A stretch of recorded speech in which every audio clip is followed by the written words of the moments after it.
आज पारला खेमटी निर्वाचन मंडली गुम्मा काशीनगर गोसाणी ब्लॉक रो तथा काशीनगर एनएसी रे बहुत कार्यक्रम प्रधानमंत्री योजना रे तथा मुख्यमंत्री योजना रे संपादन है जार आज इनागुरेशन विभिन्न जगह स्कूल रु मार्केट कॉम्प्लेक्स आज आमर पंचायत रे सहित 52टी गृहर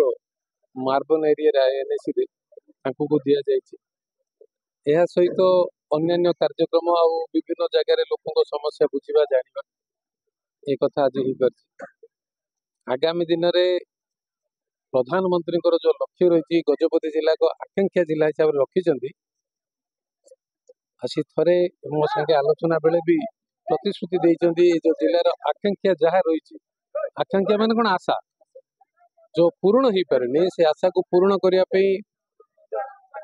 ओडिशावासी जो सुजोग देइचंती मोहन बाबू सरकार को प्रधानमंत्री को आसंता 2 वर्ष आम एक सुवर्ण सुजोग हम जो इरिगेशन सेक्टर हो कि आमर हेल्थ सेक्टर जोटा बहुत नेग्लेक्ट है चाषी मानकर स्वास्थ्य क्षेत्र में शिक्षा क्षेत्र में तार गोटे वैप्लविक परिवर्तन हम ये आशा दे लोकंर स्नेह श्रद्धा संपत्ति ए पृथ्वी पृष्ठ कोटे पाइबे विश्वास और स्नेह श्रद्धा बड़ संपत्ति भी किसी ना।